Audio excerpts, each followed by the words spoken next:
اللہ تعالیٰ کی نافرمانی بھی شرک ہے۔ وہ کیسے؟ صبح کا وقت ہے، آنکھ بھی کھلی ہے، اذان کی آواز بھی کانوں میں آئی ہے، آپ کا نفس کہتا ہے ابھی سو جا، آپ نے ابھی چادر کو درست کیا اور پھر سو گئے۔ یہ کیا ہے؟ آپ نے کس کا حکم پیچھے پھینکا اور کس کا حکم مانا؟ یعنی شیطان کو حکم مانا آپ نے، اللہ کے حکم کو پیچھے پھینک دیا، نفس کے حکم کو مان لیا۔ یہ شرک ہے، اور اس شرک کو جاننے والے بہت کم ہیں۔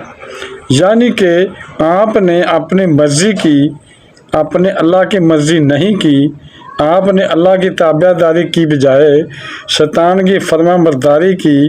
قرآن پاک میں اللہ تعالیٰ فرماتا ہے کہ اے نبی، تم نے دیکھا اس شخص کو، اس کے حال پر غور کیا جس نے اپنی خواہش نفس کو اپنا الہ بنا لیا، جن الہ کا مطلب معبود بنا لیا۔ اللہ اکبر۔ سود حرام ہے، ہوا کرے جی حرام، بندے کہتے ہیں ہوا کرے، ہمیں کیا ہے، سود حرام ہے تو ہوئے، ہمارا کاروبار آگے بڑھ نہیں سکتا، یعنی ہمارا کاروبار بڑھنا چاہیے۔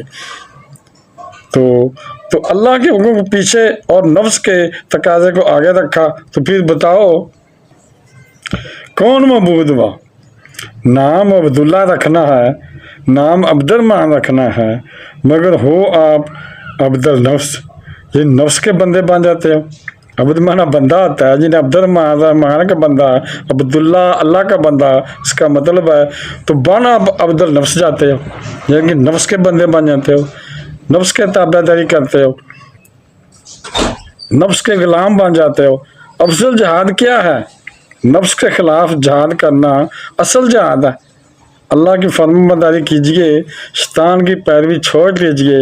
جس نے صبح کمبل اٹھا کر اپنے اوپر سے پیچھے کر دیا اور نماز پڑھی، اس نے جہاد کیا، نفس کے خلاف اس نے جہاد کیا۔